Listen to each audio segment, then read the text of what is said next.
वक्त अगर बात करें पाकिस्तान के सियासी मनाजिर की तो इस महाज पर गैर यकीनी सूरत-ए-हाल आज भी बरकरार है। एक तरफ पंजाब असम्बली ख़त्म तो दूसरी तरफ आज ही खैबर पख्तूनख्वा असम्बली के लिए भी हो सकता है कि आखिरी दिन हो।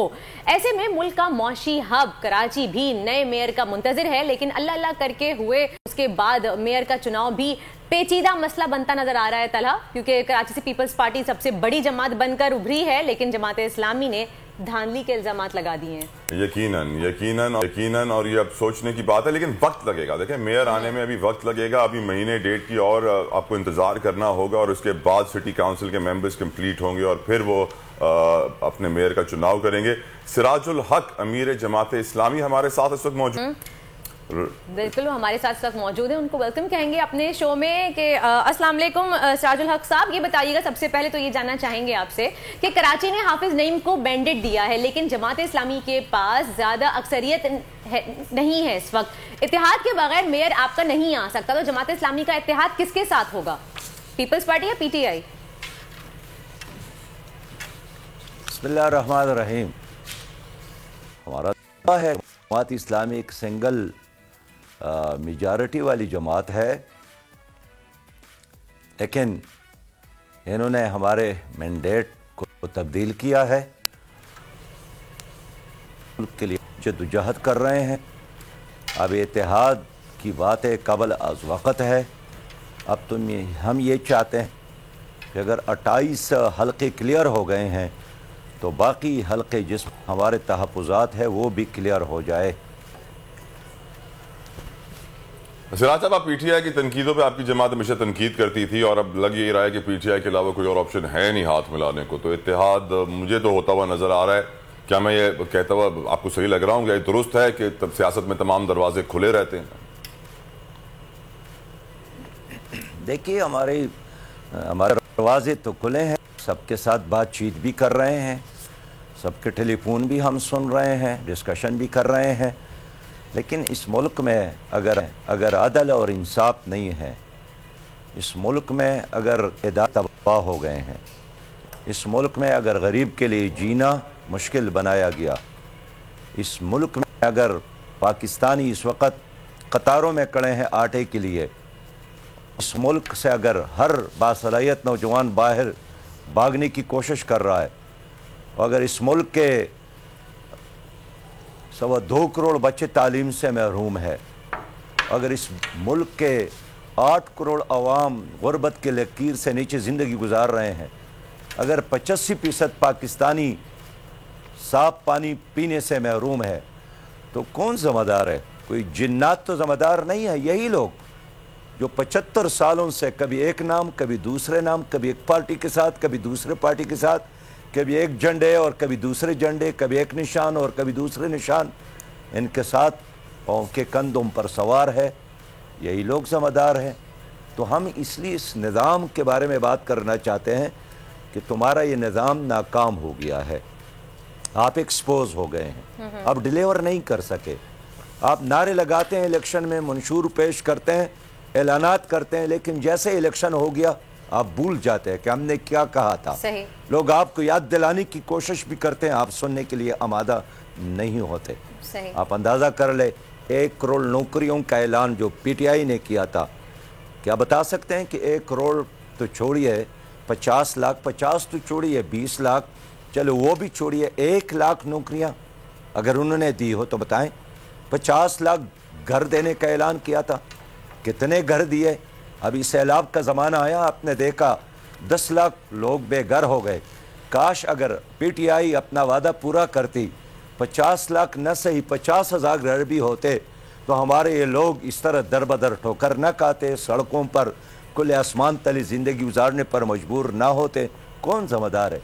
तो यही लोग है, किसी ने रोटी कपड़ा और मकान के नाम पर, किसी ने सबसे पहले पाकिस्तान के नाम पर, किसी ने पाकिस्तान को एशियन टाइगर बनाना है इसके नाम पर, और किसी ने हकीकी तब्दीली और मदीना की इस्लामी रियासत के नाम पर। ये 75 साल अवाम के साथ यही कुछ किया, जिसकी वजह से हमारे लोग इंसान ने चांद रखा, और हमारे गरीब लोग, आम लोग ट्रक के पीछे भाग रहे हैं ताकि 20 किलो आटा उसको मिल जाए। تو میں سمجھتا ہوں کہ لیکن سراج صاحب، خان صاحب نے کہا کہ قومی اسمبلی میں دوبارہ واپسی کا انہوں نے اشارہ بھی دیا تھا، لیکن جس کے بعد 35 اراکین اسمبلی کے استعفے منظور بھی ہو جاتے ہیں اچانک سے، اور پھر پاکستانی سیاست میں قول و فعل کا تضاد موجود ہے. آپ کیا سمجھتے ہیں کہ ہمارا معاشرہ کہاں جا رہا ہے؟ دیکھیے، گزشتہ سال سے ایک زبردست بحران ہے. اخلاقی بحران ایک طرف، معاشی بحران دوسرے طرف، سیاسی اور آئینی بحران اور ایک اور طرف. اس کا سارا نقصان P D M P T I People Party کو نہیں ہے. یہ خوشحال گھرانے ہیں، یہ وی آئی پی لوگ ہیں، کارخانے چلتے ہیں، بینک اکاؤنٹ میں اضافہ ہو رہا ہے، کاروبار چلتا ہے، بچے باہر بیٹھے ہیں. نقصان آپ کو ہے، نقصان مجھے ہے، نقصان عام پاکستانی کو ہے.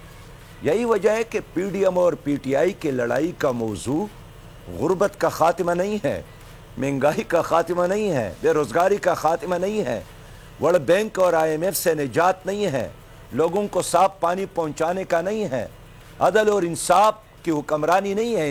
ان کا جھگڑا اس پر ہے ہی نہیں، یہ کویشچن ہی نہیں ہے. ورنہ کسی بھی کیبنٹ اجلاس کے ایجنڈے کو آپ دیکھیں، قومی اسمبلی کے ایجنڈے کو دیکھیں، یہ چیزیں آپ کو کبھی بھی نظر نہیں آئے گی. ہاں، یہ ایک ہوتے ہیں. جب آئی ایم ایف کے کہنے پر 3 گھنٹوں میں 33 قوانین کی منظوری کی بات آتی ہے تو پھر اس وقت یہ ایک ہوتے ہیں. تو میں یہ کہنا چاہتا ہوں کہ یہ چوہے اور بلی کا کھیل ہے، اس وقت اسلام آباد میں جاری ہے. یہ عوام کے لیے نہیں ہے. عوام کی مثال تو بالکل وہ علی بابا اور 40 چوروں والی ہیں. بالکل 40 چور ہے جنہوں نے علی بابا کو گھیرے میں رکھا ہے. آپ بھی علی بابا ہے. ہر غریب، ہر مظلوم، ہر کاشتکار، ہر دہقان، ہر بے روزگار نوجوان، ہر بزرگ علی بابا کی طرح ہے. اور چاروں طرف سے یہی mafia, land mafia, drug mafia, آٹا مافیا، دوائی مافیا، جنہوں نے ملک کو یرغمال بنایا ہے. اس سے نجات صرف اور صرف قوم کے ووٹ کی بنیاد پر ممکن ہے. تو ہم یہی چاہتے ہیں کہ الیکشن ریفارمز ہو. دیکھیے، ہماری عدالت اس کا احتساب نہیں کر سکے. اب فرانس میں ان کے پریزیڈنٹ نیکولس کو 3 سال کی سزا ہوئی. اسرائیل کے وزیر اعظم کو سزا ہوئی. امریکہ کے ایک صدر نے ایک ایسی حرکت کی کہ جس کو لوگوں نے بد اخلاقی سمجھا. ڈیموکریٹک پارٹی کا امیدوار تھا، صدارتی امیدوار، اس نے سیاست سے استعفا دیا. وہ امیدوار نہیں رہے. لیکن ہمارے یہی لوگ ہیں، عدالت اس کا احتساب نہیں کر سکتی. نیب ان کے سامنے بے بس ہے. پھر کیا کرنا ہے؟ آخری سہارا اس قوم کا وہ آپ کا اپنا ووٹ ہے، جو آپ کا تقدیر ہے، جو آپ کا مستقبل ہے. اگر قوم نے آئندہ الیکشن میں یہی طے کیا کہ اس نظام کو بھی بدلنا ہے اور اس کے نظام کو چلانے والے، اس کے فیسیلیٹیٹر، ان حکمرانوں کو بھی بدلنا ہے، تو پھر آپشن صرف اور صرف میدان میں جماعت اسلامی ہے. اگر آپ کرپشن کا خاتمہ چاہتے ہیں تو کرپشن فری جماعت. اگر آپ حقیقی جمہوریت چاہتے اسلامی میں، اگر آپ خدمت چاہتے ہیں تو کرونا وائرس، زلزلہ میں، طوفانوں میں اس قوم کے ساتھ اگر کوئی کڑا تھا تو جماعت اسلامی کا کارکن. اور آج بھی اس لیے میں سمجھتا ہوں کہ ایک نجات جی سراج صاحب، یہ بتائیے، پنجاب کے بعد کے پی کی اسمبلی بھی اب تحلیل ہو رہی ہے، تو ان دونوں اسمبلیز کے لیے اب 3 ماہ میں اگلا الیکشن ہونا لازم ہوگا. کیا تیاریاں ہیں، کیا پلاننگ ہے آپ کی ان الیکشنز کے لیے؟ اسمبلی ختم ہوگی، حکومت ختم ہوگی، سب لوگ کہیں گے کہ انا للہ و انا الیہ راجعون. خاص کم جہان پاک، اس لیے کہ اس کا ہونا اور نہ ہونا برابر تھا. عوام کے مشکلات میں تو روز بروز ان کی وجہ سے اضافہ ہوا، اور اب ان کے ساتھ قوم کے سامنے رکھنے کے لیے کوئی چیز بھی نہیں ہے. کوئی کام ہی نہیں ہوا پورے خیبر پختونخوا میں. جہاں تک بات یہ ہے کہ جماعت اسلامی کی تیاری کا، تو الحمدللہ جماعت اسلامی بھرپور تیاری کر رہی ہے، اور ہم انشاءاللہ آئندہ الیکشن میں ان لوگوں کا مقابلہ کریں گے جنہوں نے ہماری قوم کو مقروض بنایا، جنہوں نے ہمارے نوجوانوں کو بے روزگار بنایا، جن کی وجہ سے ہمارے عدالتوں میں انصاف نہیں ہے، اور جن کی وجہ سے ہماری اوورسیز پاکستانی اس وقت बहुत बड़े शर्मिंदगी से दो चार है, जो लोग उनको ताने दे रहे हैं कि आप अपने लोगों को आटा भी नहीं दे सकते। आज पेशावर में 30 रुपया रोटी की कीमत है। अब अंदाज़ा कर ले, 30 रुपया एक रोटी की कीमत, और पठान खाना भी ज़्यादा खाते हैं। मसला तो यही है। तो मैं अर्ज़ करना चाहता हूँ कि ये लोग नाकाम हैं। जितनी जल्द इससे कौम को निजात नहीं, कौम के हक़ में बेहतर है। बाकी जब भी इलेक्शन होगा हम इंशाअल्लाह ताला डटकर इन लोगों का मुकाबला करेंगे और अपनी निशान अपने झंडे के साथ लड़ेंगे। हम किसी से इत्तेहाद की राइट सिराज साहब, thank you so very much. अमीर जमात इस्लामी सिराजुल हक साहब हमारे साथ मौजूद हैं। उन्होंने एक जुमला कहा जो मुझे बड़ा दिलचस्प लगा कि हमारे मुल्क के जो हालात हैं इसके जिम्मेदार जिन्नात तो नहीं। तो मैं ये सोच रहा था कि अगर इंसानों की जगह जिन्नात को इलेक्शन में लड़ने की इजाज़त दे दी जाए तो मेरे ख्याल से मुल्क का मुस्तकबिल बेहतर हो सकता है। वर्दा 2022 बहुत सारे तोहफे भी देखे गया पाकिस्तान की आवाम को। पाकिस्तान की आवाम को एक तोहफा ये दिया कि आवाम को पता चल गया कि पाकिस्तान का मीडिया क्या है। साल 2022 में सबसे ज्यादा देखे जाने वाला चैनल बोल न्यूज रहा नंबर 1। हमने बहुत सारे शोज और ट्रांसमिशंस की, पूरा साल मुसलसल जदोजहद में निकल गया कि ये वोट ऑफ कॉन्फिडेंस के पीछे कौन लोग थे।